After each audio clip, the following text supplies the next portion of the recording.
placenta para ser oxigenado. Entonces, ¿cuáles son los cambios? Aquí está la circulación. Esta es la placenta, este es el corazón del bebé, los pulmones y el organismo del bebé, ¿no?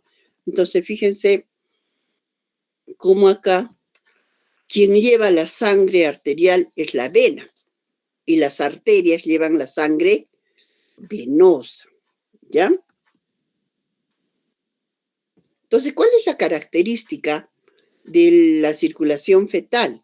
Hay un bajo flujo sanguíneo pulmonar, ya lo hemos visto, pero hay un elevado flujo sanguíneo placentario porque en la placenta se va a oxigenar esa sangre y hay 3 shunts o 3 cortocircuitos que se llaman, que pasan de derecha a izquierda, que es el conducto venoso, que es el conducto de Arancio, que comunica la vena umbilical con la vena cava inferior, el foramen oval que comunica las aurículas y el conducto arterioso que comunica la arteria pulmonar con la aorta descendente, ¿no?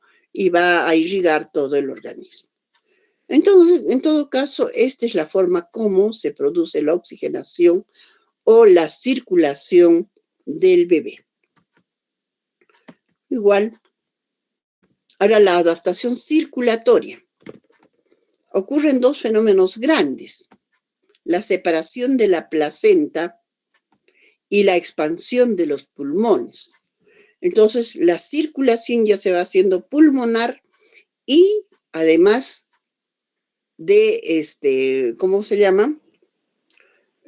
Cardiopulmonar, ¿no? Ambos sucesos provocan una serie de variaciones en las presiones de la circulación fetal y en los gases arteriales y el pH sanguíneo, que al final va a conllevar al cierre de los 3 cortocircuitos fetales. ¿Cuáles serán los cortocircuitos fetales? Recordemos, ¿no? El cortocircuito, el flujo sanguíneo pulmonar, es decir, vamos a ver que a nivel de, ¿cómo se llama? A nivel, se va a cerrar este conducto o llamado el ducto arterioso. Se va a cerrar el foramen oval.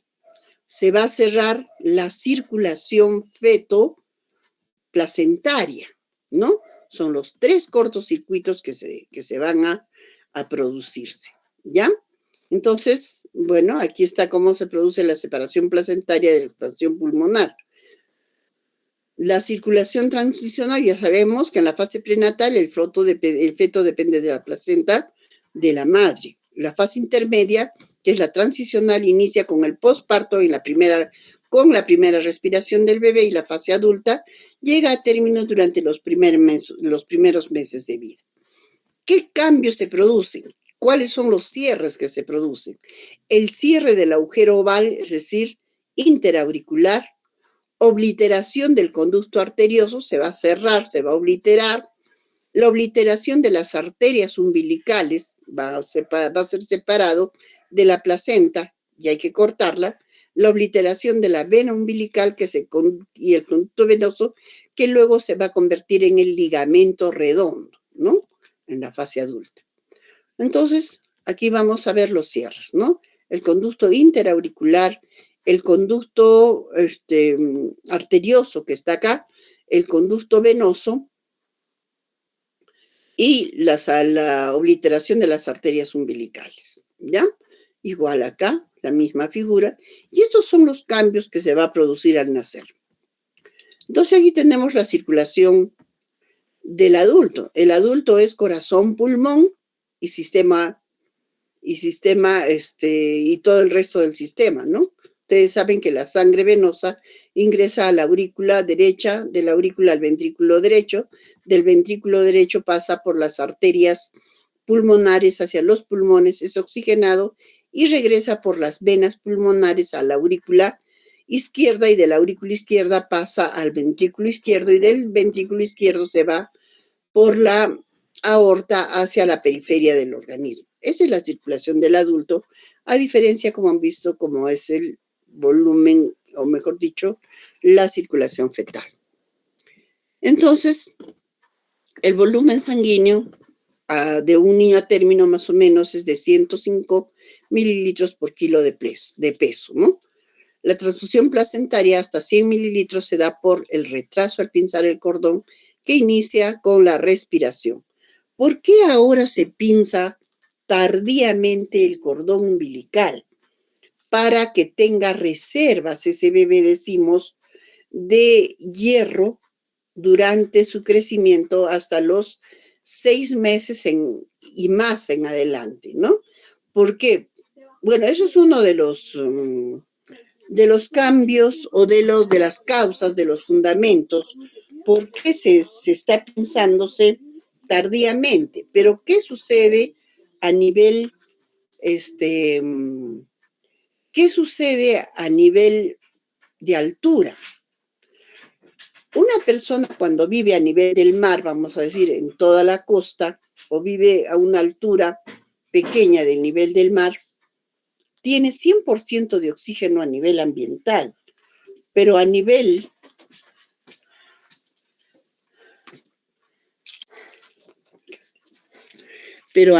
de altura, como estamos nosotros, 3.000, 3.500, 4.000, 4.800 metros sobre el nivel del mar,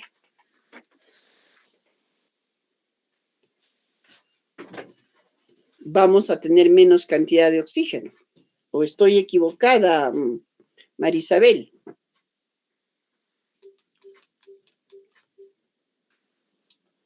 Marisabel. No, licenciada. No, tenemos menos oxígeno, ¿no? Por eso las personas que vivimos a nivel de altura, ¿qué tenemos que hacer? Nuestro organismo automáticamente produce mayor cantidad de,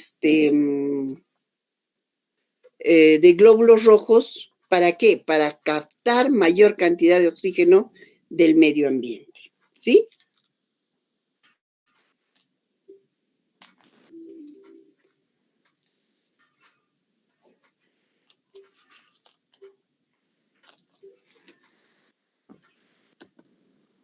Entonces, como consecuencia, ¿qué es lo que hemos podido observar nosotros en la vida diaria? Hemos podido observar que nuestros niñitos, cuando se les hace esa transfusión de 100 centímetros más de sangre, ordeñando el cordoncito o poniéndolo en posición más abajo que la barriguita de mamá, ¿qué logramos? Simplemente que nuestro niño nos haga policitema, ¿ya? Entonces ya hemos visto los cambios inmediatos. ¿Cuáles son los cambios inmediatos, René?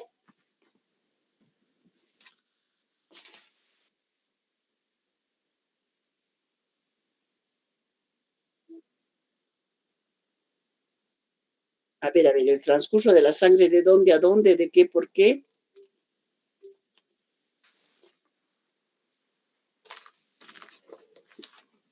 René, no estás atenta. Marlene.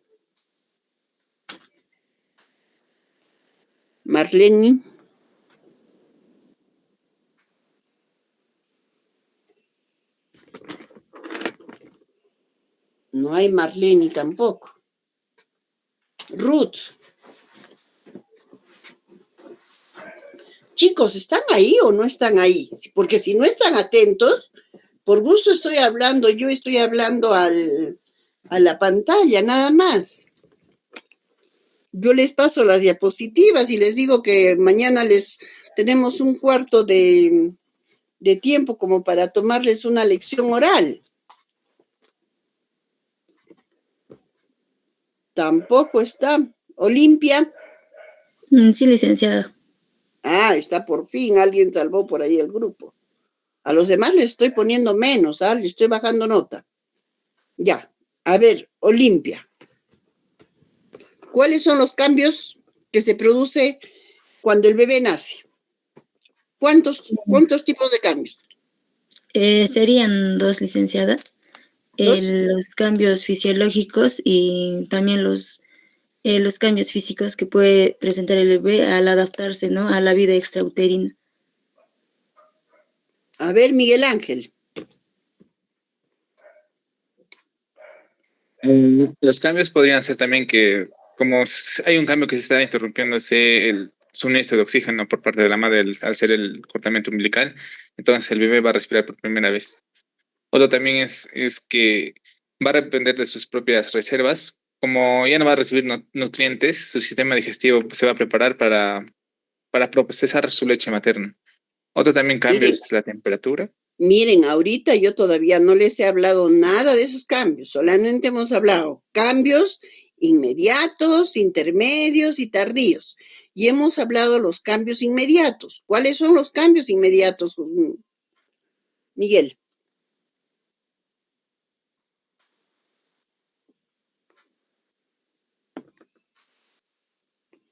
¿Cuáles son los cambios inmediatos? Acabamos de hablar. Chicos, no están atentos, ¿ah? Respiratorio y cardiovascular. Respiratorio y cardiovascular. Olimpia, por fin, le quito su menos que le puse. Respiratorio, cardíaco y vascular. Y hemos dicho el respiratorio, el bebé comienza a respirar. Circulatorio. Hemos visto que se cierran 3 shunt y comienza el intercambio gaseoso a nivel de los alvéolos. Y el otro, los cardíacos que se cierran, ¿no? 3 shunt. Tenemos el aórtico o el conducto arterioso, el conducto venoso, el conducto del foramen oval. Bien, no están atentos, mis chicos. ¿Qué pasó? Ahora vamos a hablar del cambio intermedio, que es la adaptación térmica. Recuerden que hemos dicho que alrededor de las 12 horas el niño ya debe estar regulando temperatura. ¿Con ayuda de qué? Con ayuda de la grasa parda, ¿ya? Entonces, por eso es que cuando nosotros hacemos el secado del bebé, primero no retiramos la grasita que tiene el bebé y esta va a permanecer a veces con el, ¿cómo se llama? Con el contacto que tiene con la toalla, con su ropita, se va limpiando.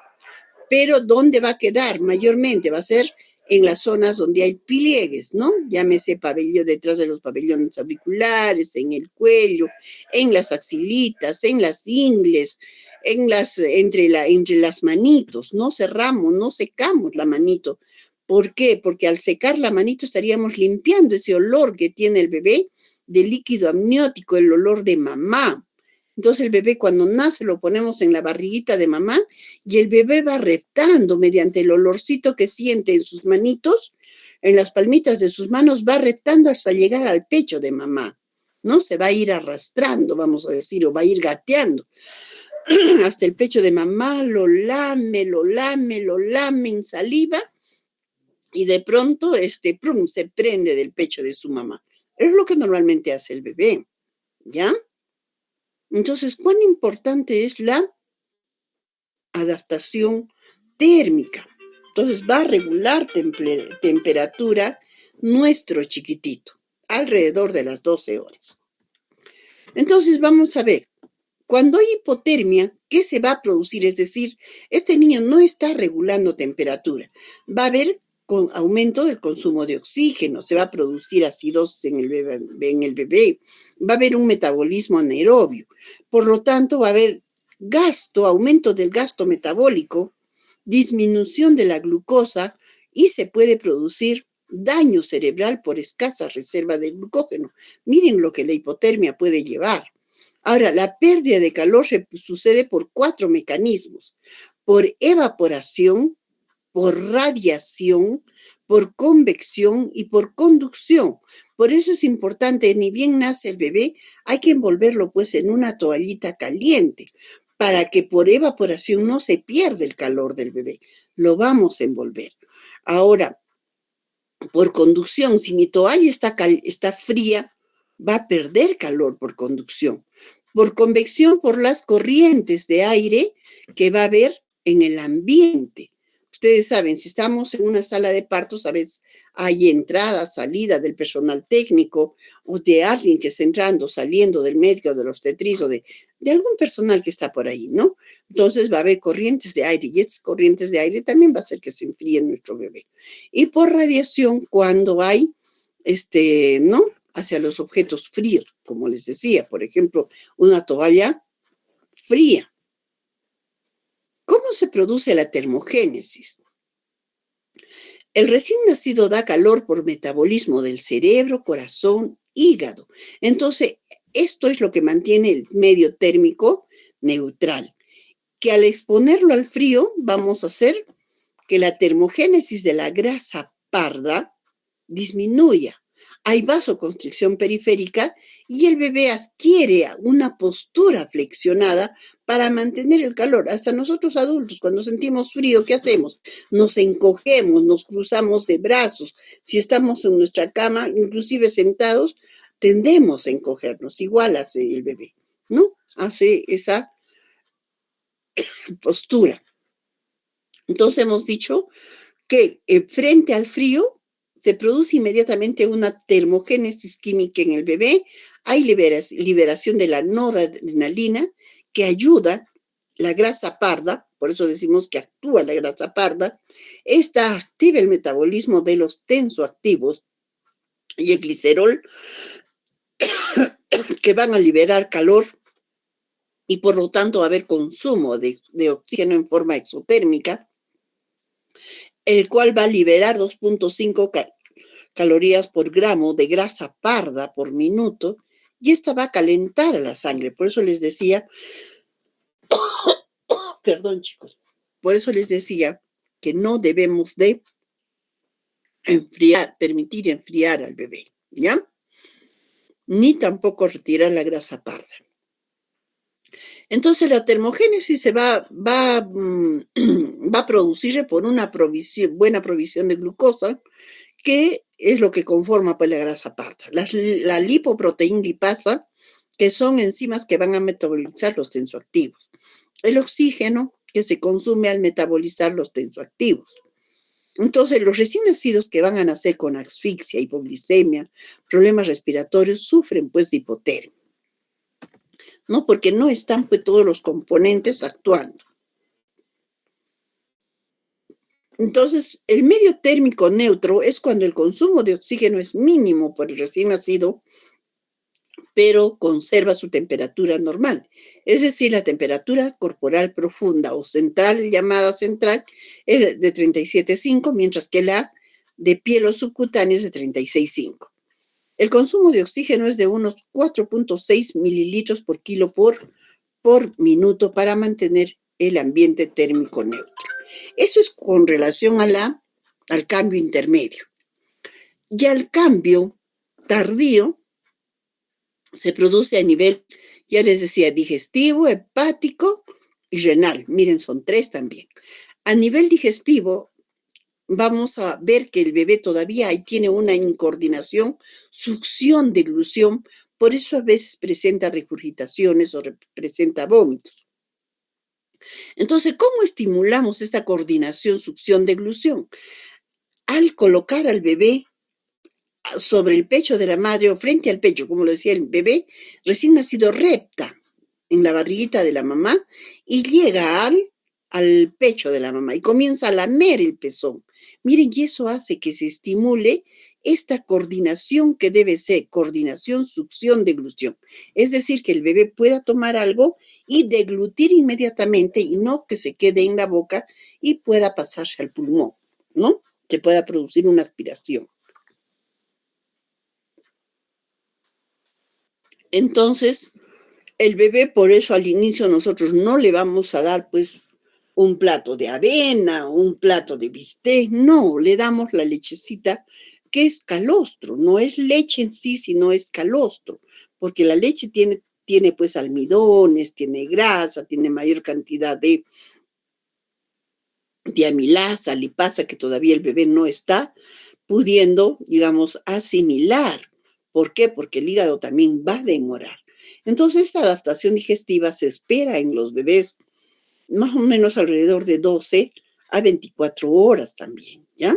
Y la absorción de la grasa inclusive es mala. Y nosotros, ¿qué es lo que vamos a encontrar en el calostro? Vamos a encontrar bastantes azúcares, ¿no? Que es lo que necesita en ese momento el bebé. Bastante azúcar, es decir, va a haber glucosa, va a haber proteínas, dotado de bastantes proteínas, no así la grasa, ¿no? Entonces, vamos a observar que la coordinación succión-deglución se da alrededor de las 12 a 24 horas. Igual la adaptación renal, el bebé al inicio no puede dejar de miccionar, es decir, recién está adaptándose ese riñón y de pronto el bebé no orina hasta las 48 horas. Entonces, que no nos llame la atención eso. Pero si pasa de las 48 horas y no orina, ahí sí me preocupo.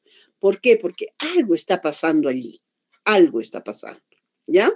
Entonces, hay alguna malformación a nivel de vías urinarias o algo está pasando. Y la primera micción del bebé o en las primeras horas, el bebé tiene un color rojizo que la mamá se asusta y piensa que es está orinando sangre, ¿no? A veces la mamita ya se ha ido a las 24 horas, recién está orinando su bebé en su casa y regresa por la emergencia corriendo con el pañalito, indicando que su bebé está orinando sangre. Y si nosotros lo exponemos a la oxigenada, que es donde reacciona la sangre frente a la oxigenada, vamos a ver que no reacciona. Y si miramos bien, vamos a ver es como una sustancia, como ladrillo molido, vamos a decir así. Son los uratos y los cristales que dan ese color rojizo, pues que tienen ese color rojizo que parece ladrillo molido y no sangre, ¿no? Cuando se mira bien, ¿ya? Igual va a suceder con el sistema digestivo. Como les digo, el sistema digestivo también, de 24 a 48 horas, recién va a empezar a eliminar el meconio. En los niños que ya están más de 40 semanas, sí, van a presentar meconio inclusive al nacer. ¿Por qué? Porque ya pues su riñoncito ya pasaron de las 40 semanas. Ya están sobre las 40 semanas. Y la parte hepática, como les dije, el bebé todavía no produce sustancias, digamos, suficientes como para que se produzca una buena coagulación. No va a almacenar hierro todavía en las primeras horas. No va a almacenar el glucógeno en las primeras horas. Entonces, y además puede producir destrucción de los glóbulos rojos cuando hay poliglobulia, es decir, está exagerado, entonces su función es destruir. Y ahí es donde se produce pues la liberación de la bilirrubina y el bebé va a comenzar a pintarse de amarillo. Entonces, dentro de esta bilirrubina nosotros conocemos dos tipos de ictericias, ¿verdad? ¿Cuáles son los tipos de ictericias, chicos? Fisiológica y patológica. Muy bien, Elian Olimpia, fisiológica y patológica. ¿Cuándo es fisiológica, Olimpia? Cuando aparece a las 24 horas después de nacer. ¿Y la patológica? Las primeras horas después de las primeras 24 horas. Y la fisiológica aparece después de las 36 horas, ¿ya? No se olviden, las 36 horas. ¿Cuándo se produce una ictericia fisiológica? Cuando es por cualquier motivo. Puede ser por medicación en la madre, puede ser por policitemia, puede ser por infecciones, ¿no? Por diferentes, sí, Adaina, por diferentes, digamos, causas que no sean grupo sanguíneo y factores RH. La patológica se produce por incompatibilidad de grupo y de factor, ¿ya? Y esa se presenta antes de las 24 horas. Eso sí ya lo saben, ¿no es cierto? Muy bien. Ya hemos visto los cambios. Entonces, los cambios, ¿cuáles son los cambios que se producen en el bebé, Adaina?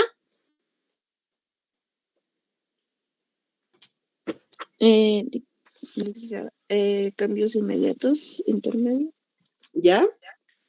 Ajá, en los inmediatos, inmediatos, intermedios y tardíos. Muy bien.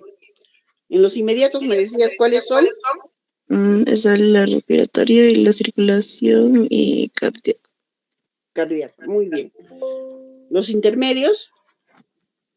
En los cambios de temperatura, nivel renal, digestivo. No, me confundo. En el intermedio es solamente la temperatura. Ah, ya. regulación de la temperatura. Los tardíos, no están atentos. Los tardíos son digestivo, renal y hepático. ¿Ya? Muy bien. Muy bien, por ahí Adaina me respondió también. Vamos a ponerle su punto. ¿Dónde está?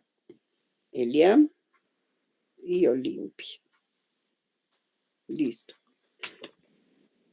Entonces, ahora vamos a ver los periodos de adaptación. Esos fueron los cambios que se producen en nuestro bebé al nacer, ¿no? Que es a nivel fisiológico y anatómico. Ahora, los periodos de adaptación. Vamos a ver qué sucede en los periodos de adaptación. Para sobrevivir nuestro bebito al nuevo ambiente extrauterino, tiene que pasar por un proceso de transición, ¿no? Este proceso de transición se va a producir en 3 momentos o 3 periodos, llamado primer periodo, segundo periodo y tercer periodo. El primer periodo se llama primer periodo de reactividad, es decir, ni bien nace vamos a ver al bebé que agita los brazos, las piernas, porque se ha liberado, digamos, de un ambiente cerrado, estaba encogido, vamos a decir así, a un ambiente completamente libre. Entonces el bebé comienza a mover sus brazos, sus piernas, sus ojitos frente a la luz. Estaba siempre con los ojos cerrados y además en un ambiente oscuro. De pronto ahora puede abrir los ojos, entonces el bebé desesperadamente abre y cierra, como diciendo en qué es lo que estoy viendo, qué es lo que estoy percibiendo. Y comienza a ver luz, sombra, movimientos, comienza a ver, ¿no? Nuestro bebé entonces abre y cierra. Y como ha respirado empieza a llorar. Llora tan desesperadamente que se producen pues los cambios que ya hemos visto. ¿Ya? Ese es el primer periodo de reactividad que dura de 0 a 30 minutos. El segundo periodo llamado intervalo de poca respuesta. ¿Por qué intervalo de poca respuesta? Porque el bebé en este momento se duerme, ¿no? De media hora de estar en actividad, ¡prum!, se queda dormido. Y ahí las funciones vitales se vuelven inestables, disminuyen la frecuencia cardíaca, frecuencia respiratoria. Y el niño duerme, y no hay ese reflejo de succión, de búsqueda, nada, como en el primer periodo. Y ese dura de 30 minutos a 2 horas. Después de las 2 horas, el bebé vuelve a despertar y pasa al tercer periodo llamado segundo periodo de reactividad. ¿Por qué? Porque nuevamente el bebé despierta, comienza a respirar con mayor avidez, hay presencia de, ¿cómo se llama? Hay presencia de secreciones orales, aleteo nasal, la respiración se hace superficial, profunda, o sea, es en forma irregular. Después tenemos, ¿cómo se llama?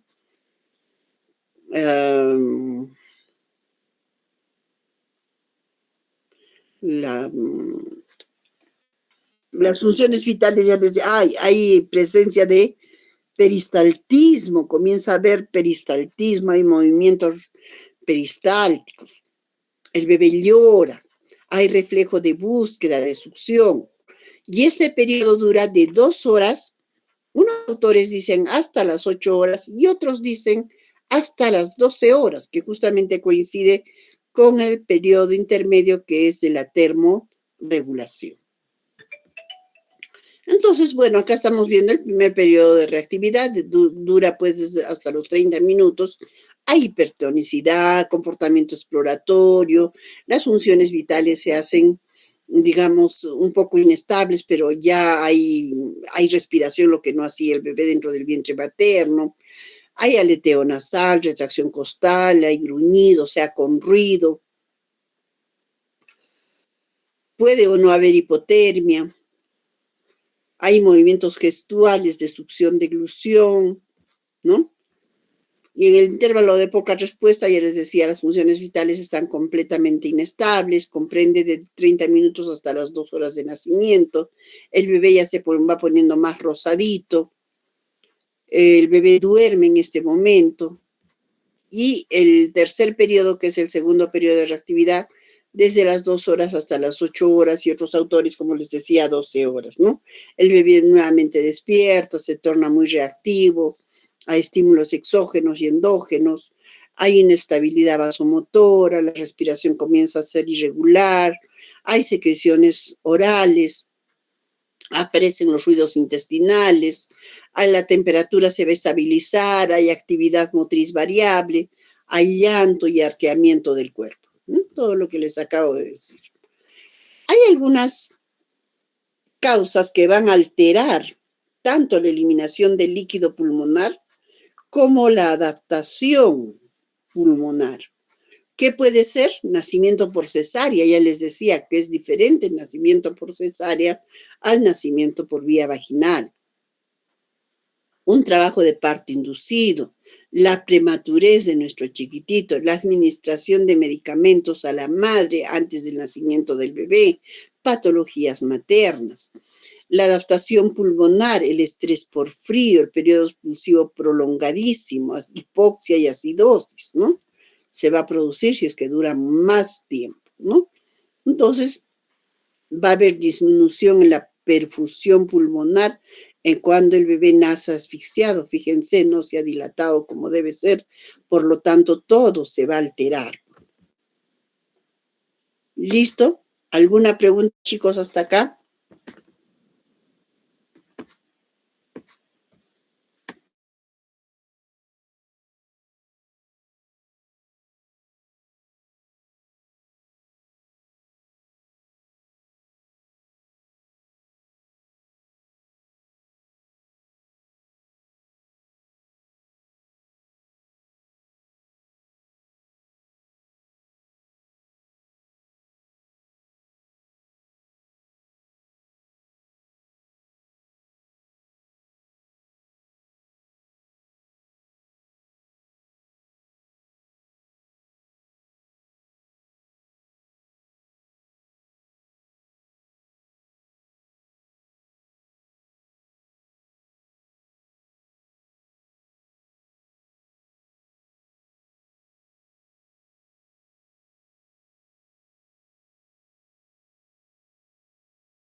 Chicos, preguntas. ¿Nadie me pregunta?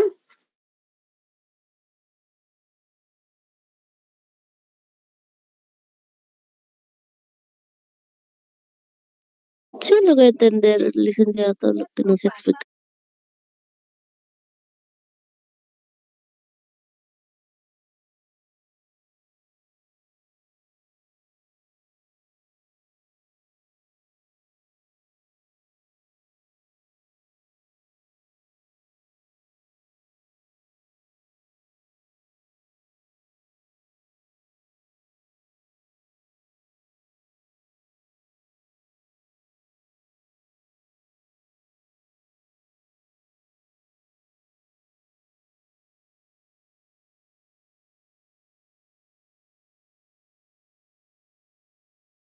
Con el micro apagado. A ver, decía, a ver, estaba llamando. René. ¿Está René? Ah, ya, pensé que no estaba porque había estado con el micro apagado. Yo le estoy bajando puntos ya toditos. René, ¿cuáles son los periodos de adaptación? ¿Cuántos son los periodos de adaptación?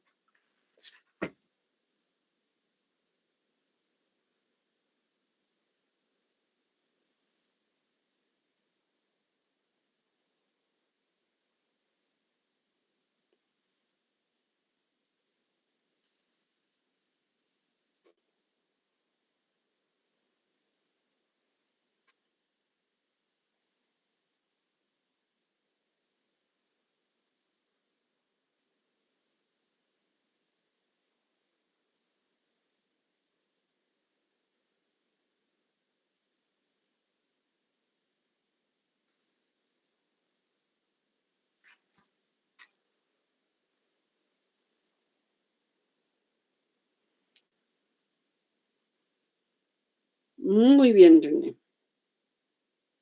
Olimpia, Marisabel. Marisabel no estaba en Denantes. Sí, docente. ¿Sí está? Sí, docente. Ah, ya, yo decía no está porque no me ha respondido en Denantes tampoco. Te decía, a ver, ¿cuáles son los cambios que sufre nuestro bebé al nacer? Los cambios vendrían a ser los tempranos y los intermedios y los tardíos. En Ya. los tempranos están los cambios cardiovasculares y los respiratorios.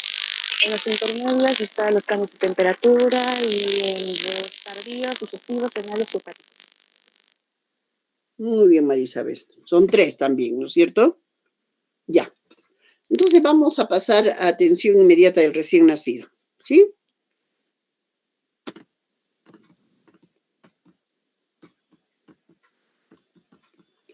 ¿Qué son los cuidados inmediatos? Son los cuidados y acciones que se deben conocer para asistir al recién nacido en el momento del parto. El enfoque perinatal que les hablaba, recuerdan ustedes, permite conocer la historia de cada recién nacido antes de nacer, los elementos favorables y desfavorables, las limitantes para su desarrollo posterior.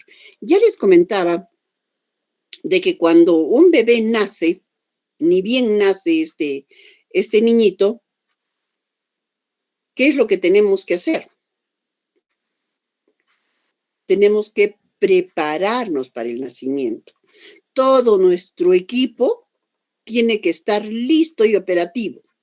Como que vamos a recibir a un niño con asfixiado, a un niño con múltiples problemas y tengo que estar preparado.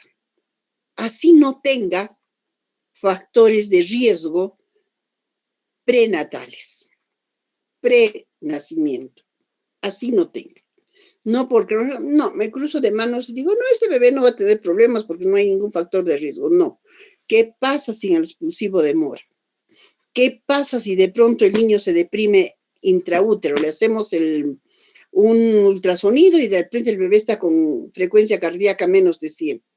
Este bebé ya está sufriendo intraútero, pero aparentemente no había antecedentes que nos digan eso, ¿no? Entonces tenemos que estar preparados, ¿ya? Son entonces las acciones que se debe conocer para asistir al recién nacido, pero teniendo en cuenta que es una nueva vida y que puede pasar una serie de situaciones. ¿Listo? ¿Cuál es el objetivo de tener todo preparado, de estar capacitado para recibir a un niño? Es brindar a todos los recién nacidos condiciones óptimas de adaptación inmediata a la nueva vida extrauterina, interviniendo precozmente en aquellos casos que presenten situaciones que pongan pues en riesgo su vida o se asocien a secuelas. Yo creo que nadie, ninguna persona quiere tener niños, hijos, hermanos, sobrinos, ¿no? O algún familiar que tenga discapacidad. Y si esta discapacidad va a ser porque no hubo una buena atención, pues ahí todavía duele más, ¿no? Duele más todavía. Entonces, hay que tener bastante capacitación para poder atender a este niño que acaba de nacer, ¿ya? El proceso de parto fue la causa antecedente de 2/3 de muerte atribuible generalmente a infecciones. ¿Por qué? ¿Por qué se producían esas infecciones? por falta de higiene en el proceso del parto y en el periodo del recién nacido, por partos en el hogar sin presencia de personal calificado, asfixia de parto en países en desarrollo. El 3% de recién nacidos padece asfixia de leve a moderada.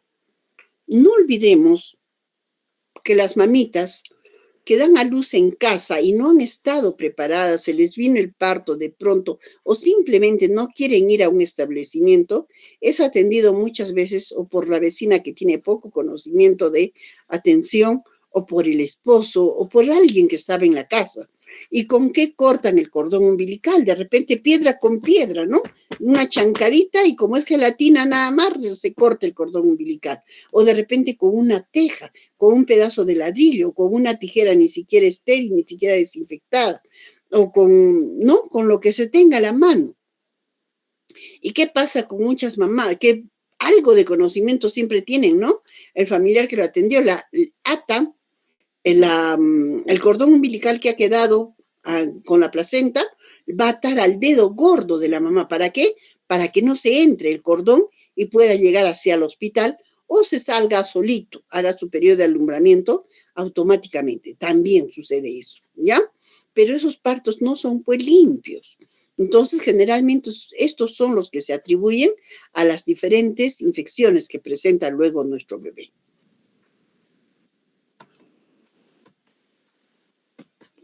La hipotermia, países con prevalencias de enfermedades de transmisión sexual, bajo peso al nacer, el lugar del parto, 2 de cada 3 se realizan en el hogar y el 50% se beneficia con asistencia profesional, ¿no? Hablemos no solamente de la ciudad, vamos a decir, ¿cómo no voy a ir al hospital? ¿Cómo no voy a ir a mi centro de salud? Mentira, pero si hacemos de la población en general, vamos a ver por qué tenemos esos porcentajes. Entonces, ¿cuál es la intervención? En la atención debe ser parto limpio y el cuidado del cordón umbilical. Protección térmica porque tiene que haber un buen manejo de la hipo o la hipertermia. Lactancia materna temprana y exclusiva. Ya les decía que el bebé, cuando lo ponemos en el vientre de la madre una vez nacido, ¿qué es lo que hace? Con el olor de sus manitos comienza a reptar, comienza a avanzar del vientre hacia el pecho de la madre, ¿no? Y se coge del pecho. Es el minuto oro o la hora oro que le llamamos en lactancia materna. El inicio de la respiración y reanimación temprana si es que necesita. La atención ocular, que es la oftalmia neonatal, la inmunización que se hace al recién nacido. Entonces, habíamos dicho que del 85-90% requieren atención sin dificultad, sin ningún problema. El 10% requieren alguna ayuda para el inicio de la respiración y solo el 1% necesita medidas de reanimación avanzada para poder sobrevivir. Y esa debe ser oportuna, porque en caso de no ser oportuna, vamos a tener pues secuelas en nuestro niño, ¿no? Entonces, ¿qué es lo que tenemos que tener en cuenta nosotros para hacer una buena valoración en nuestro bebé? La recolección de natos pregestacional y prenatal. Revisión de la historia clínica materna, elaboración de la historia clínica neonatal. Entonces, ¿qué factores de riesgo? Ya habíamos hablado de esto un poco, tenemos que tener en cuenta. En el preparto, diabetes materna, hipertensión inducida por el embarazo, la isoinmunización. Ya les decía que cuando se produce la incompatibilidad y en algunos casos, en algunos, no en todos, se produce la isoinmunización y despuesito vamos a hablar de eso. La anemia, muerte fetal previa, hemorragia en el segundo, tercer trimestre, en el primer trimestre es causa de aborto, primera causa de aborto, infecciones maternas, polihidramnios, ruptura prematura de membranas mayor a 12 horas, gestación múltiple, madre drogadicta, malformaciones fetales, no control prenatal, edad materna, ¿no? Hemos dicho edades extremas, es importante. En el intraparto, cesárea de emergencia, distocia de presentación, puede ser una presentación cara-mano, puede ser una presentación de pies, o puede ser podálica, o nalgas puras, como le llamamos nosotros, o sea, exclusivamente de nalguitas nace el bebé. parto precipitado, un parto prematuro, una coriomionitis, ¿no? Son causas de factores de riesgo. Entonces, ¿qué es lo que yo tengo que tener en cuenta para la recepción del recién nacido? Que haya un personal capacitado en la atención del recién nacido. La planta física que sea la adecuada. El equipo necesario, tengo que tener una servocuna. Este es una incubadora abierta que tiene calor local, que tiene un apgarnómetro que me va a indicar en qué momento yo tengo que hacer la valoración del Apgar, porque no voy a estar mirando el reloj y lo voy a dejar a abandonar al bebé, sino el apgarnómetro que me va a indicar, ¡ting!, me indica un sonido que ya es un minuto y que ya debo controlar, que debo valorar, ¿no? Los parámetros del Apgar. 5 minutos, de igual manera, me está avisando que nuevamente ya me toca hacer el Apgar. Si todavía estoy ahí atendiendo a mi bebito. El equipo, tiene que haber oxígeno, aspirador, tensión, estetoscopio, el ventilador manual, los tubos endotraqueales, tiene que haber sondas de aspiración, tiene que haber sondas nasogástricas, porque de repente voy a necesitar tomar una muestrita de estómago. Generalmente los niños que nacen en líquidos amnióticos fétidos o amarillos que nos están indicando infección, ha deglutido. Entonces queremos saber qué germen es el que ha ocasionado esta infección. Entonces le tomamos una muestra, ni bien nacen, ¿no? Tubos para tomar las muestritas de sangre, sobre todo de grupo sanguíneo, hematocrito, factor RH. Tenemos que tener el laringoscopio funcionando, operativo, con buena luz. Las hojas que estén, las que corresponden a los neonatos, que son 3 hojas, 2 ceros, ceros y 1, que es para los posttérmino grandes, para la edad gestacional. Tenemos que tener los focos que estén operativos, ¿no? Dentro de todo, nuestra servocuna, que caliente, porque no es que de pronto no calienta, no funciona el calefactor. Entonces vamos a atender en un ambiente frígido. Los procedimientos que tenemos que realizar, de repente vamos a tener que poner medicación en el momento que estamos haciendo la reanimación cardiopulmonar. De repente voy a necesitar ¿cómo se llaman? Para cateterizar los catéteres umbilicales y hacer arterial y venoso, porque voy a tener que cateterizar inmediatamente con vasos umbilicales. De repente voy a tener que ponerle una sondita nasogástrica, voy a tener que ponerle, yo que sé, una serie de tomarle muestras, etcétera, ¿no? Todo para procedimientos. La planta física nos debe permitir el desplazamiento de 3 a más personas. ¿Por qué? Fíjense que en neonato nada más tenemos al médico, tenemos a la enfermera y tenemos al personal técnico. De personal de ginecología tenemos al ginecólogo, al ginecobstetra, a la obstetriz, tenemos al personal técnico de obstetricia, y si tenemos residentes, si tenemos internos, entonces si tenemos estudiantes.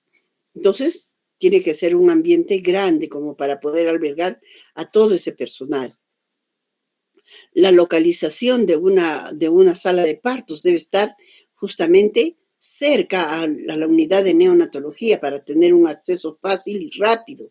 La iluminación debe ser una fuente de luz intensa, sin sombras, porque si no vamos a tener problemas durante la atención.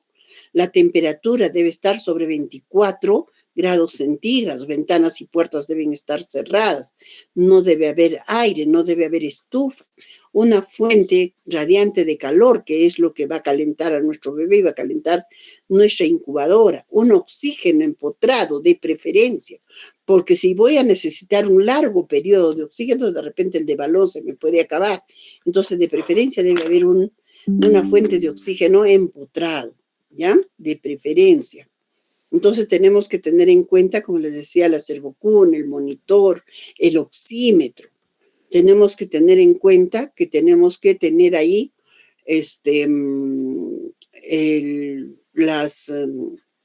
los tubos endotraqueales, etcétera, ¿no? Entonces, ¿qué es la atención del recién nacido? Es un conjunto de acciones orientadas a la prevención de complicaciones del nacimiento a través de la intervención precisa, oportuna, para contribuir a la reducción de índices de morbimortalidad neonatal. ¿Qué factores van a influir en la adecuada atención del neonato? Importante, la presencia de personal calificado, debidamente entrenado, preparado en reanimación cardiopulmonar, las normas de manejo clínico, técnicas de enfermería, comunicación obstétrica, neonatal, es decir, tiene que haber una comunicación fluida entre ginecología, obstetricia y neonatología. Los instrumentos para conocer antecedentes de la madre, embarazo, preparto, intraparto, es decir, todo lo que sean las herramientas de gestión, historia clínica, etc. Equipo necesario y preparado y revisado con anticipación. Entonces, el personal que ingresa, que te va a trabajar ese día en recepción, tiene que, ni bien ingresa, si es posible ingresar minutos antes, ir a revisar que todo el material esté operativo, ¿no?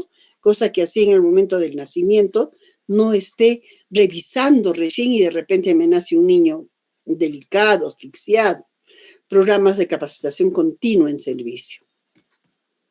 Equipo y material para la atención del recién nacido debe estar fácilmente disponible y operativo al 100%.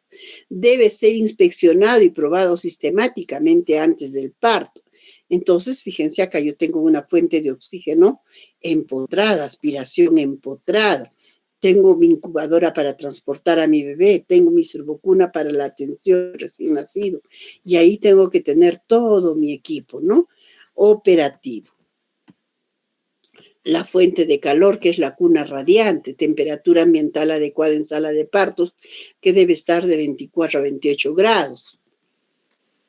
La fuente de oxígeno, flujómetro con humedad y calor, bolsa autoinflable o con reservorio de oxígeno, bolsa inflada por flujo, si no tengo la autoinflable, inflada por flujo, mascarillas neonatales que deben ser de 3 tamaños para el prematuro extremo, prematuros y a término, reanimador con pieza en T, ¿no? Entonces, por ejemplo, es el ventilador manual o la bolsa autoinflable, ¿no? Que es la de abajo, ay Dios mío. Acá está la bolsa autoinflable que yo presiono y se infla solita. Mientras que la inflada por, esto es como una bolsita, pues que no tiene aire y simplemente se desinfla, ¿no? El ambiente preparado, fíjense, acá está ya el oxímetro, está el aspirador, está mi cuna radiante, tiene luz y tiene calor, tiene todo el equipo a los costados, está completamente todo equipado como para recibir a mi bebé. Esta es la bolsa inflada por aire, ¿no? Que se llama. Tiene que tener un flujómetro, un manómetro de presión. ¿Cómo yo voy a dar, no? Este es el tubo en T, ¿no? Este otro que yo voy a dar la presión y solamente con tubo en T. No debemos colocar oxígeno en la cara del niño. Debo tener de preferencia una perilla de goma, aspiración central, aspirador manual, sondas de aspiración, sondas orogástricas, frascos de agua destilada para permeabilizar la sonda, porque de repente este chico ha nacido con meconio y está la boca, nariz, todo está taconado de líquido meconial espeso, denso, como una mazamorra. Dispositivo para aspiración de meconio, jeringa descartable de 20 centímetros. ¿Por qué dispositivo de aspiración de meconio? Las ondas 10, 12, para aspirar, pues es una mazamorra lo que vamos a sacar de boca, nariz y de repente hasta de tráquea, ¿no? Y si fuera solamente un niño que está teniendo problemas o hay mucho líquido pulmonar que está saliendo por boca y nariz, nos ayudamos con una perillita. Si no, simplemente con una limpieza con gasita, porque si nosotros hacemos, ¿no? Por ejemplo, esta es una sonda de aspiración, está utilizando una sonda de aspiración y está aspirando, entonces tiene que ser abierto esta parte, ¿no? ¿Por qué no utilizamos ya las sondas de aspiración de rutina? Porque muchas veces se ha llegado un poquito más abajo, ha tocado la epiglotis y se ha cerrado la vía respiratoria y el chico ha muerto asfixiado, porque eso ya no se abre, ¿no?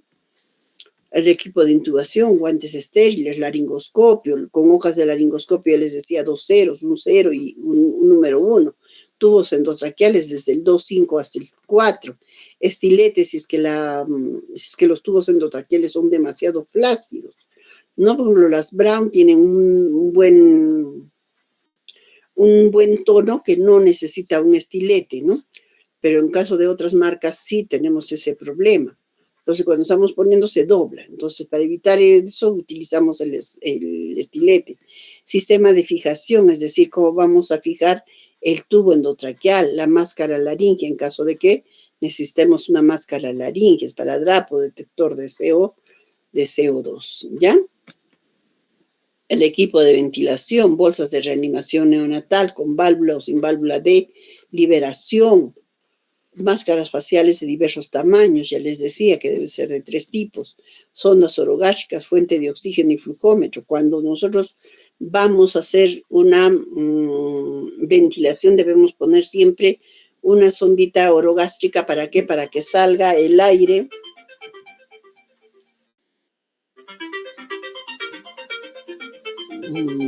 a ver, un ratitito, chicos, alguien me está llamando, no sé quién es. Ya se apagó. Ya, para que salga el aire, porque no solamente estamos insuflando la vía respiratoria, sino también el estómago, y el estómago se llena de aire. Entonces, para eso ponemos la sondita orogástrica. Este es el tubo en T, ¿ya? Este es el tubo en T. Entonces, son los diferentes tamaños de mascarillas que usamos. Ahora tenemos diferentes tamaños de bolsas, ¿no? De bolsas de, que se llama de 250, de 100 mililitros. También esa es una bolsa de adulto, que es de 750 mililitros. Tenemos acá las partes de una bolsa autoinflable. Tenemos acá la válvula de liberación de presión, la válvula unidireccional que nos ayuda. La mascarilla, la conexión, esto se conecta al manómetro. Tenemos acá el oxígeno, no debemos dar aire puro, debe ser oxígeno. Y este es el corrugado o la bolsa de concentración de oxígeno, ¿ya? El equipo de intubación, tenemos entonces los diferentes tamaños de tubos endotraqueales, el estilete que les decía, ¿no? El estetoscopio. Tenemos las sonditas de aspiración, las sondas orogástricas. Tenemos el mango de laringoscopio, las hojas de laringoscopio, las pilas que estén operativas, los focos.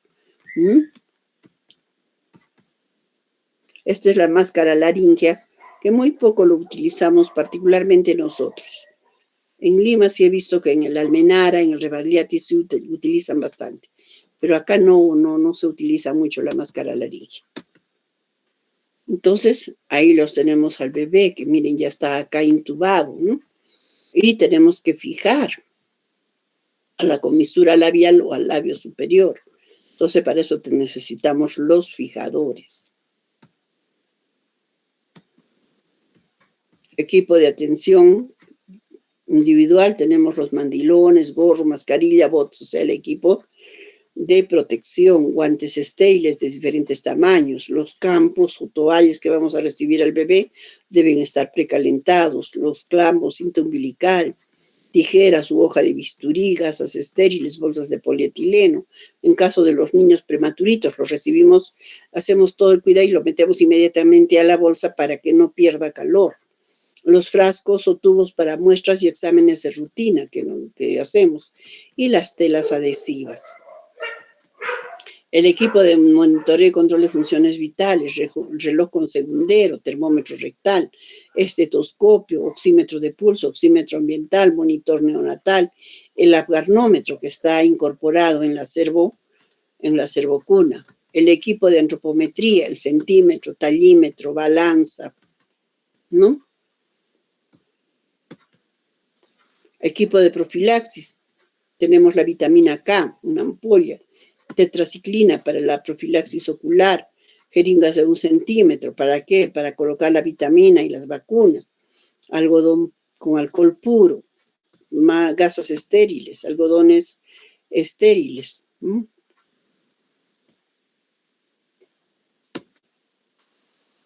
Y hacemos la profilaxis. Equipo de cateterismo umbilical, guantes de diferentes tamaños, gasas estériles, sondas de cateterismo, sondas de umbilicales, se llama el catéter arterial y catéter venoso. Jeringas para toma de aga y electrolitos, sobre todo cuando vamos a canalizar un ombligo, lo que tenemos que es en casos de chicos que han sido asfixiados. Jeringa para toma de aga y electrolitos, jeringas de 10 centímetros y 5 centímetros, llaves de doble y triple vía. Medicamentos, siempre debemos tener la naloxona, adrenalina, agua destilada, ampollas de diferentes tamaños. Ahora, cuando vamos a tener un chico o una mamita que es negativo, sobre todo la mamá que es negativo, debemos tener paquetes de sangre con RH negativo. El surfactante en caso de los pretérminos, que les decía que el surfactante ya viene preparado del laboratorio. Expansores de volumen, como son cloruro de sodio, o puede ser lactato de Ringer, o dextrosa al 10%.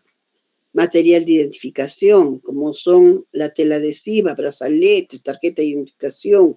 Allí vamos a colocar apellidos, fecha, hora de nacimiento, sexo y tipo de parto, DNI de la mamá, identificarla en la identificación en la hoja para la pelmatoscopía neonatal con la huella del dedo de índice derecho de la madre.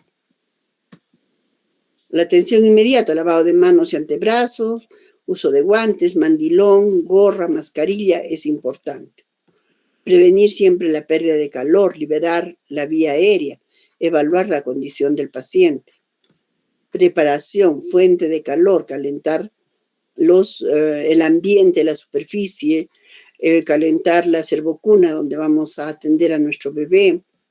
Equipo de reanimación debe estar disponible y en buen funcionamiento, lavado de manos y antebrazos, uso de medidas protectoras de bioseguridad, como en todo procedimiento, ambiente térmico adecuado, y hemos dicho de 24 a 28 grados, ambiente cerrado, estufas en ambientes fríos, no debe haber aire acondicionado, no corrientes de aire, debe haber una fuente de calor prendido antes del parto, porque debe estar caliente al momento de la atención, las toallas precalentadas. Después del parto, recepcionar y colocar en mesa bajo fuente de calor, secar con toalla tibia y estéril, empezando por la cabeza y evitando así la pérdida de calor por evaporación. Sabemos que los niños pierden calor rápidamente por la cabeza y por los pies, no olvidemos eso. Retirar paños húmedos y cambiar con otros secos. Mantener bajo calor para evitar el enfriamiento. La hipertermia debe ser evitada, o sea, no calentarlo demasiado, porque se va a asociar pues a una depresión respiratoria. ¿No? Entonces, todo para la atención de nuestro bebé. Posicionar al bebé, colocarlo en decúbito dorsal o hacia un lado, posicionar con una leve extensión de cuello, buscando la posición del olfateo, que es la posición adecuada para una buena ventilación de nuestro bebé. Una toalla entre los hombros que puede ayudar en el mantenimiento apropiado de la posición de la cabeza. Evitar la hiperextensión o la flexión del cuello. Miren, la posición inicial, esta posición, la primera es una posición correcta. La segunda es demasiado flexionada hacia adelante, que vamos a cerrar la respiración. Y la otra es demasiado extensa, que más bien va también a impedir una buena ventilación porque está pues doblándose la tráquea, ¿no? Hacia atrás. Entonces, importante la permeabilidad de las vías aéreas. Antes usábamos succión, ahora ya no se usa succión. Ahora lo único que hacemos es limpiar con gasita nada más la boca de nuestro niño, ¿no? En caso de que se necesite succionar, primero boca, luego nariz. Y cuando haya meconio en la boca, nariz, de repente la tráquea, pulmón, etcétera, ¿no? Entonces es importante la aspiración mecánica, sobre todo a presión negativa. Estimular, si el bebé de repente no respira inmediatamente, ¿qué hacer? Vamos a hacer una de dos. O 2 palmaditas darle en la planta de los pies, o bien frotar, de paso que vamos secando, frotar suavemente pero vigoroso la espalda, tronco y extremidades, ¿no? Entonces con eso el bebé inmediatamente va a reaccionar. Entonces si no responde a esto va a requerir pues de ventilación a presión positiva. Entonces cualquiera de estos podemos hacer, no es que vamos a hacer todos. Fíjense, son 2 golpecitos a nivel de la planta con el dedo, o 2 palmaditas en la planta, o con la toalla, de paso que lo secamos, hacer un secado vigoroso y vamos a controlar el pulso femoral. ¿Qué no debemos hacer? No golpear la espalda, no comprimir el tórax, no forzar los muslos sobre el abdomen, no dilatar o mejor dicho, no debemos realizar la dilatación del esfínter anal, no se debe colocar baños o compresas calientes o frías y tampoco debemos dar oxígeno o aire frío en la cara o cuerpo del bebé, ¿no? ¿Qué cosa vamos a evaluar? Esfuerzo respiratorio, frecuencia cardíaca, color de la piel, ¿no? Que son parámetros también del Apgar. La respiración, que debe ser espontánea, y si no lo hace, primero estimularlo y luego brindarle ventilación, si a pesar de eso no ventila. La duración debe ser de 1 a 2 segundos, nada más. No es que yo me voy a pasar todo el tiempo estimulándolo. Si no hay respuesta, seguir la atención del recién nacido asfixiado. La frecuencia cardíaca debe ser mayor de 100 por minuto. Si es menor, tratarlo como si fuera un niño asfixiado, es decir, reanimación. Color de la piel, rosado o cianosis periférica, es lo normal. Y se continúa con la atención del recién nacido. Si la cianosis persiste o se hace más extensiva, es decir, ya es generalizada, entonces igual, brindarle oxígeno y tratarlo como un recién nacido asfixiado, ¿no? Generalmente el niño al nacer se nos pone a su lado, es por el cambio de temperatura que sufre de estar en un ambiente calientito a un ambiente frío, de estar de 37 grados a 28 grados, por más que tengamos el ambiente a 28 grados, es un cambio de temperatura. Fíjense, son casi 10 grados de diferencia. Entonces el niño se nos va a poner azulito, ¿ya? Entonces la cianosis. Bebé está llorando, se nos va a poner rosado en cualquier momento. El test de Apgar. El test de Apgar es una expresión de la buena adaptación vital del recién nacido a la vida extrauterina. Y dependiendo del valor que nosotros obtengamos al minuto y a los 5 minutos, o a los 10 minutos o 15 minutos que valoremos, vamos a necesitar que, ¿cómo se llama? Vamos a saber cuál es el pronóstico a futuro de nuestro bebé, ¿ya? Consta de 5 signos: el test de Apgar, frecuencia cardíaca, tono muscular, esfuerzo respiratorio, irritabilidad refleja y color de la piel. Los recién nacidos pretérmino, los muy bajo peso al nacer, los chiquitos con síndrome de Down u otros síndromes tienen menor tono muscular, es decir, su tono muscular va a estar disminuido. Entonces nunca van a llegar con ellos a 2, por ejemplo, ¿no? Entonces el test de Apgar se valora, hemos dicho, 5 parámetros y de acuerdo al puntaje que se le dé vamos a obtener o depresión severa, depresión moderada o es un niño normal. Y también el tiempo de recuperación, que es importante. Pinzamiento y sección del cordón umbilical. Debe ser de 15 a 20 segundos de nacido. Se pinza y se liga 2 centímetros alejados de la piel del bebé. Y debe ser cortado con una tijera estéril. Verificar siempre, una vez que se corte, que haya 2 arterias y una vena que estén envolviendo pues el muñón umbilical con gas estéril. Vamos a desinfectarla con clam o cinta umbilical. Vamos a ligar inmediatamente y vamos a tomar muestritas para grupo sanguíneo, factor RH y policitemia. Ahora, decimos que debemos de esperar hasta que deje de latir para ligar, pero cuando hay incompatibilidad de factor, sobre todo de factor, o hay asfixia severa, no esperamos. Se debe inmediatamente de pinzar ese cordón para dar la atención al recién nacido. Entonces, ¿qué hacemos? Una vez que hemos recibido al bebé, lo ponemos en contacto piel a piel, de paso que lo secamos sobre la barriguita de mamá, vamos a ver cómo está la condición de nuestro niño. Si el niño está llorando, está ventilando, está moviéndose, no nos preocupamos, lo dejamos junto con la mamá, lo secamos y vamos a mantener las manitos húmedas, no vamos a secar las manos. Y durante ese tiempo, pues, se va a iniciar la lactancia. Como les digo, el niño va a reptar hacia el pecho de la madre, siguiendo el olor de su mano con la mamá, y va inmediatamente a coger el pecho, ¿no? Realizar, un ratito nos prestamos de la mamita y le realizamos la antropometría, peso, talla, perímetro cefálico y torácico. Realizamos el examen físico completo. Si vemos claramente una diferencia entre la fecha de última regla y la fecha y lo que nosotros estamos viendo, vamos a calcular, vamos a aplicar el capurro y vamos a calcular la edad gestacional. Ya les decía, si hay una diferencia de 2 semanas a más, yo voy a hacer válido el capurro, ¿ya? La profilaxis ocular, la profilaxis hemorrágica y la dosis de la profilaxis hemorrágica, es decir, de la vitamina K, es de 1 miligramo en niños a término, de medio miligramo en niños menos de 2,500 y 0,3 en los bajos pesos al nacer, es decir, menos de 1,500.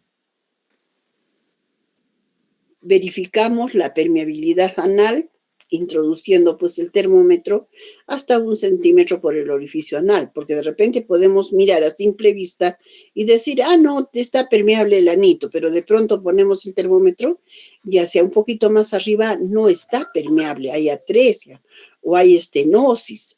Entonces vamos a tener problemas. Por eso ese momento utilizamos para tomar la temperatura central de paso. Identificación del recién nacido, siempre la pelmatoscopía con el dedo índice de la mano derecha de la mamá, el brazalete, la tarjeta y la identificación que lo hacemos con un esparadrapo en la espalda del bebé. Determinar el estado nutricional del neonato según la relación peso-edad gestacional, que va a permitir la clasificación del recién nacido, que también vamos a hacerla. Se anota el Apgar calculando al minuto y a los 5 minutos. Importante la información rápida del sexo, peso, talla, ausencia de malformaciones y resultado del primer examen del recién nacido. ¿Por qué es importante esto? Porque de repente nació con síndrome de Down y la mamá no le enseñamos ese rato. ¿Y qué va a pasar? La mamá nos va a decir que lo hemos cambiado a su bebé. O si tiene alguna malformación, ¿no? Que es evidente, por supuesto. Puede ser un labio leporino, paladar hendido, o cualquier otra malformación. Nosotros le hacemos verificar a la mamá. Este es su bebé, mire señora, su bebé. ¿Qué cosa es lo que observa? Le hacemos observar, y si ella no observa, le hacemos dar cuenta de qué es lo que está teniendo su bebé para que luego no se extrae, ¿no?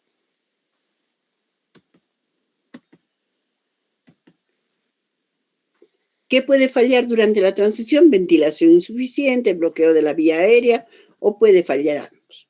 Excesiva pérdida sanguínea o pobre contractilidad cardíaca, y por lo tanto no se suceden los cambios cardíacos que deben sucederse.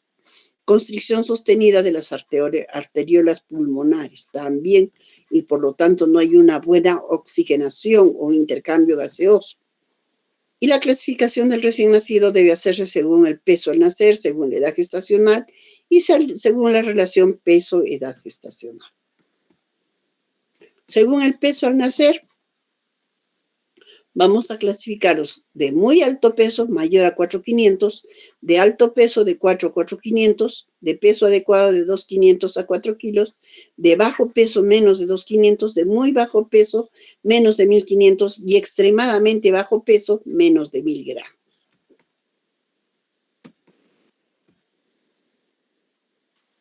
El recién nacido pretérmino, según la edad gestacional, en pretérmino, a término, posttérmino. En el pretérmino se considera edad gestacional menos de 37 semanas, es decir, 36 semanas más 6 días, es decir, antes de 259 días. El a término, edad gestacional de 37 semanas, es decir, 259 días y menos de 42 semanas. 41 semanas más 6 días antes de 94 días, ¿no? Y en el posttérmino es edad gestacional igual o mayor a 42 semanas, es decir, más de 294 días. otra forma, ya les decía, que es el test de Capurro, ¿no? Si no hay seguridad del FUR, es calculada o estimada por el Capurro A. Y el Capurro A que nos va a dar la edad gestacional valorado en el aspecto solo físico. Neurológico no vamos a evaluar. ¿Por qué no neurológico? Porque ya les he dicho que el bebé está sufriendo pues una serie de cambios a nivel neurológico. Entonces vamos a tener un falso dato, un error en el dato, ¿no?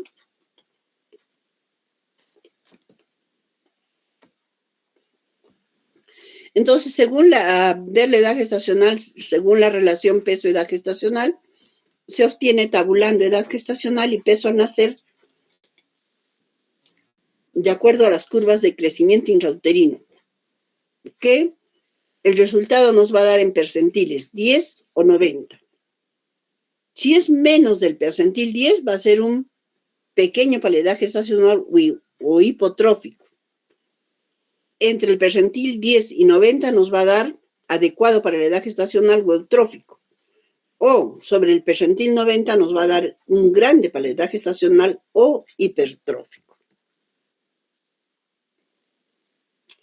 Y estas además se van a subdividir en 3, originando 9 categorías. Prematuro, pequeño para la edad gestacional, a término, pequeño para la edad gestacional y posttérmino, pequeño para la edad gestacional. Entonces, en el prematuro podemos decir pequeño para la edad gestacional, adecuado para la edad gestacional y grande para la edad gestacional. Vamos a poner un niñito de 30 semanas, un bebé prematuro de 30 semanas, debe pesar entre 1.400 y 1.500. Y este bebé de 30 semanas me ha nacido con 1.000 gramos. ¿Es un prematuro pequeño, adecuado o grande? A ver, ¿qué dicen? Pequeño. Pequeño. Pequeño para la edad gestacional. Me nace con 1.500, este mismo pretérmino de 30 semanas.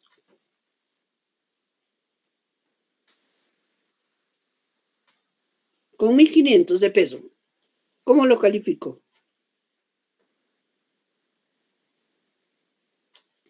Hemos dicho que el de 30 semanas debe pesar entre 1.400 a 1.500.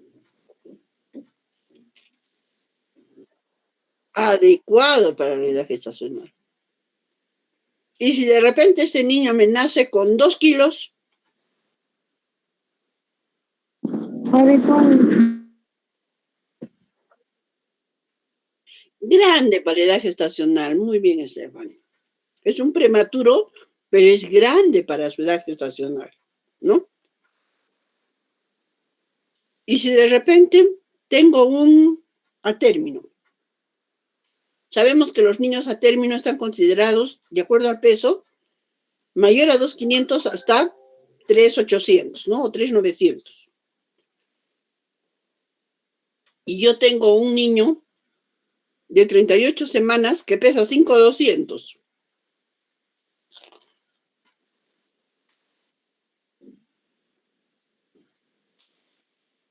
¿Dónde lo califico?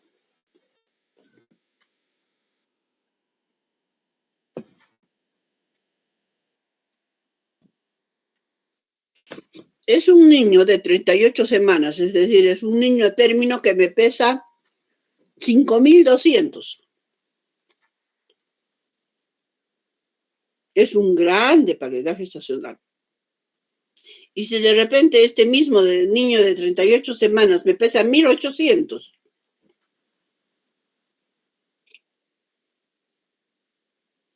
Pequeño para la edad gestacional. Y si me pesa 3.200,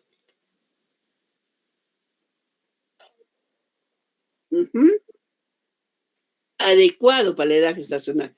Entonces, ¿se dan cuenta, chicos, cómo nosotros podemos categorizar a estos bebés o cuando ven o veamos un, ¿qué se llama? Un diagnóstico y veamos ahí, bebé prematuro grande para la edad gestacional. Y uno dice, ¿cómo que es prematuro grande para la edad gestacional? Es que es un prematuro, pues tiene 30 semanas, pero de acuerdo al peso que debe tener a las 30 semanas, no está mucho más allá de las 30 semanas, ¿no?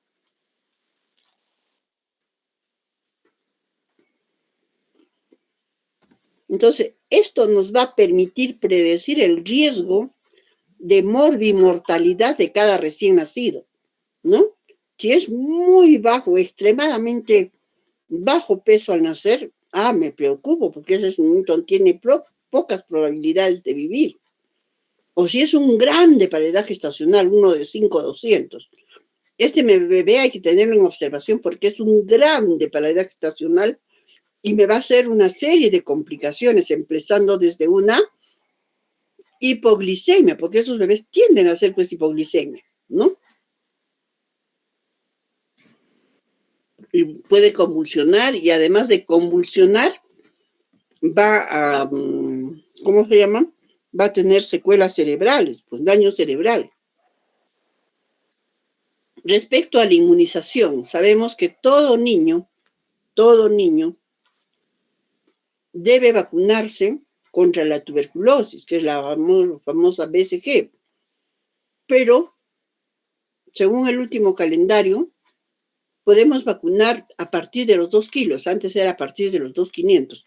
Ahora se está vacunando a partir de los 2 kilos, ¿no? Si el niño tiene menos de 2 kilos, no. Tenemos que esperar a que cumpla los 2 kilos, así sea prematuro, pero que pase de los 2 kilos para vacunarlo. Y la otra vacuna, ya no se vacuna poliovirus ahora. Antes poníamos las gotitas de poliovirus. La otra vacuna que debe recibir nuestro bebé es la contra la hepatitis B, ¿no? Que es la HBV. Esto sí se debe colocar a todos. Ahí no tiene edad, por si acaso. Se coloca a todo bebé antes. La norma dice de preferencia antes de las 6 horas. Pero si podemos vacunarlo hasta las 24 horas en buena hora. Los niños asegurados que nacen de repente en la clínica, ya los médicos, pediatras, neonatólogos que los reciban, los envían inmediatamente al seguro o si corresponde al MINSA para que los vacunen, ¿no? Inmediatamente nacen, a la hora ya los están enviando. Porque esta vacuna debe colocarse de preferencia antes de las 6 horas de vida. Los cuidados de transición. Entonces vamos a ver a dónde vamos a manejarlos a estos bebés. Si el bebé ha nacido sin problemas, entonces el bebito se queda junto con su mamá. No lo separamos al bebé para nada. Y procuramos mantenerlos piel a piel, sin ropa, hasta los 60 minutos de acuerdo a la norma. Pero tenemos que cuidar que su temperatura vaya regular. ¿A qué hora hemos dicho que debe estar ya regulando temperatura nuestro bebé? ¿A qué hora de vida?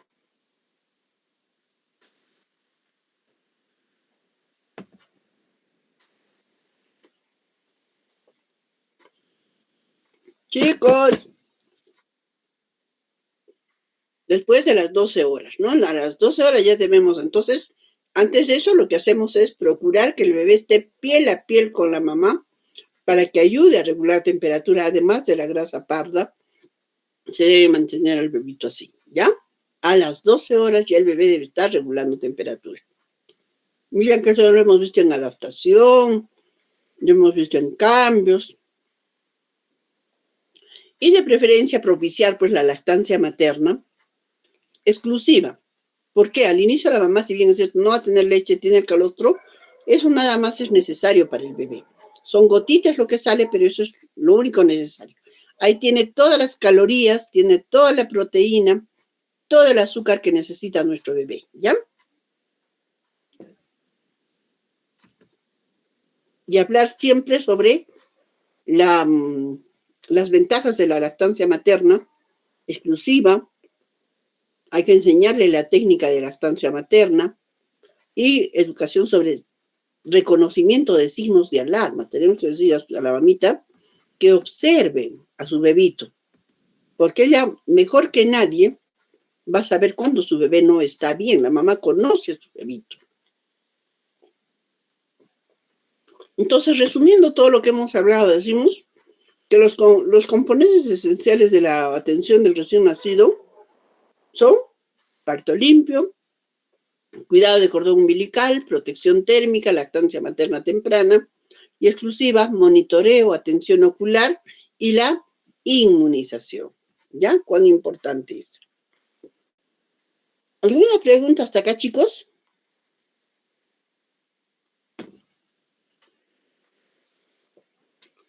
¿Alguna pregunta hasta acá? ¿Preguntas? Pues yo pregunto.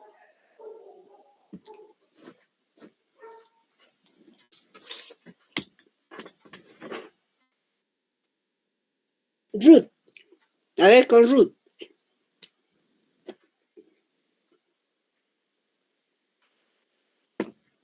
Sí, licenciada, estoy presente. Estás presente. Muy bien, Ruth. A ver, Ruth. ¿Cuáles son las formas de estimar la edad gestacional del bebé?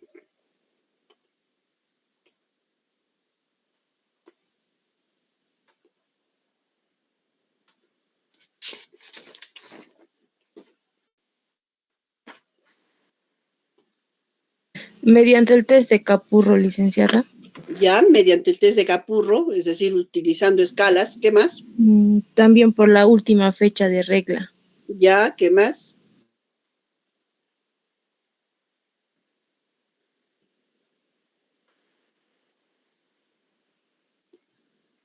Miguel.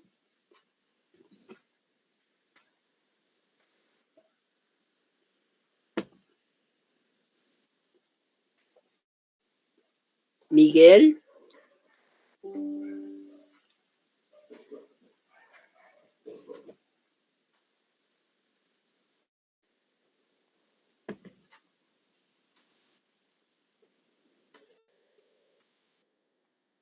No hay Miguel.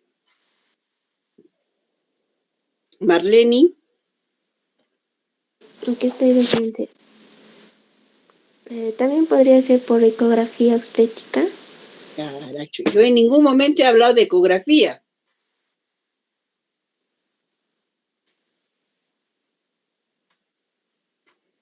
Yo que recuerdo no he hablado de ecografía. Ven, no están atentos, chicos, ¿ah?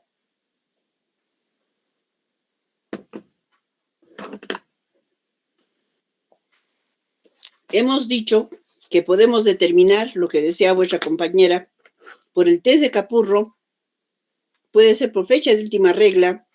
Hemos dicho determinar según el peso del bebé, según la relación edad gestacional y peso. ¿Sí o no? Y estamos sacando las 9 categorías en las que se subdivide definitivamente. En adecuados, pequeños y grandes, ¿no? Ya sea prematuro, ya sea término o ya sea postérmino. Bien clarito les he dicho. Y miren pues lo que me dicen ustedes. Ahora les digo, ¿alguna pregunta? Tampoco me das una pregunta. Bien, creo que quedamos hasta aquí, chicos. El día de mañana continuamos. Disculpe, licenciada, yo tengo una consulta. Dime, Si digamos nuestro bebé o neonato hace fiebre antes de las 12 horas, ¿podemos decir que es por la mala adaptación a la termorregulación que llega a tener o puede haber otros factores? Puede haber otros factores. Primero hay que revisar el abrigo. De repente, acá en la sierra, sobre todo, estamos acostumbrados a abrigarlo mucho. Al bebé le ponemos gorrita, todavía le ponemos lanita en la cabecita, le ponemos medias, polquitos, 2 pantalones, 3 chompitas, 3 politos, ¿no? Entonces hay que verificar que realmente no sea por sobreabrigo. Hay que hacer la temperatura diferencial. Vamos a poner, hemos dicho que la temperatura subcutánea o de piel con la central va a variar en 1. Entonces, si varía en 1 o más, entonces quiere decir que está haciendo fiebre. Ahí sí buscamos otros factores, ¿no? Que puede ser infección. Si revisamos los antecedentes de la mamá, de repente la mamita en algún momento de su gestación ha tenido infección urinaria o algún otro tipo de infección, o ha habido ruptura prematura de membranas. Entonces, frente a una hipertermia siempre hay que buscar una causa. Frente a una hipotermia también. Vamos a ver cuando hablemos de signos de alarma, vamos a ver cuáles son, cuándo se presenta hipertermia, cuándo se presenta hipotermia, ¿ya? Que también está pues dentro de las causas, las infecciones. Ya, licenciada, muchas gracias. Muy bien, Elian. ¿Alguien más? ¿Alguna otra duda? Elian. Ya. Nadie más creo, ¿no? Sí, a ver.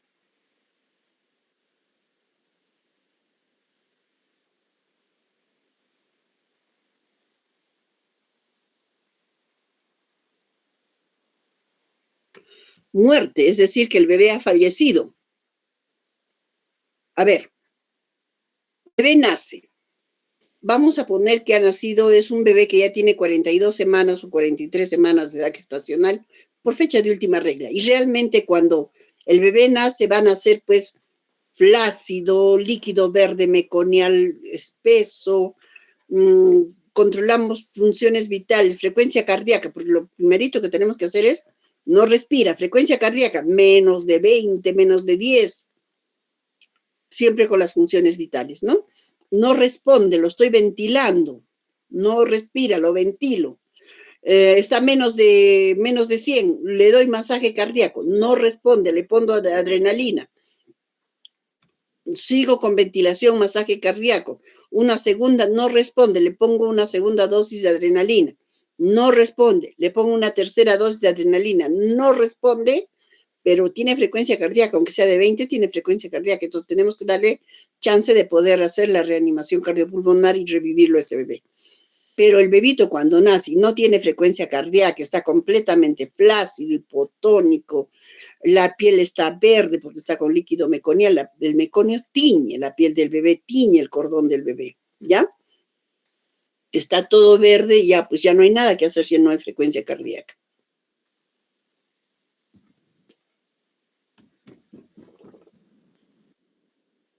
Bien, a veces hay óbito, de repente no se sienten los latidos por el ultrasonido, ¿no? Estamos en el parto, no se sienten latidos, no hay latidos, no hay latidos. Pensamos en un óbito, de pronto es cesárea, lo sacamos, no hay latidos, bueno, está pues, ha sido óbito, pero si nace y tiene siquiera, aunque sea 5 por minuto, ese bebé está todavía vivo. Hay que darle chance de que siga viviendo, ¿no? Pero con el riesgo de que haya hecho ya una encefalopatía hipóxica.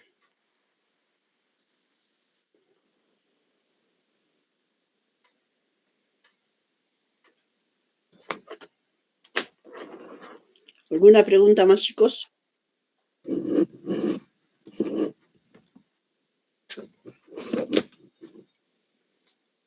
Ninguna, ¿verdad? Entonces mañana nos estamos volviendo a comunicar de igual manera, ¿ya? Está muy bien, licenciada. Puede ser mañana de 6:30 a 8:30, porque saben que yo tengo terapia mañana. Ya, entonces 6:30 nos estamos comunicando, Elian. Ya, está muy bien, licenciada. Chicos, 6:30 mañana, no se olviden, ¿ya? Hasta mañana entonces.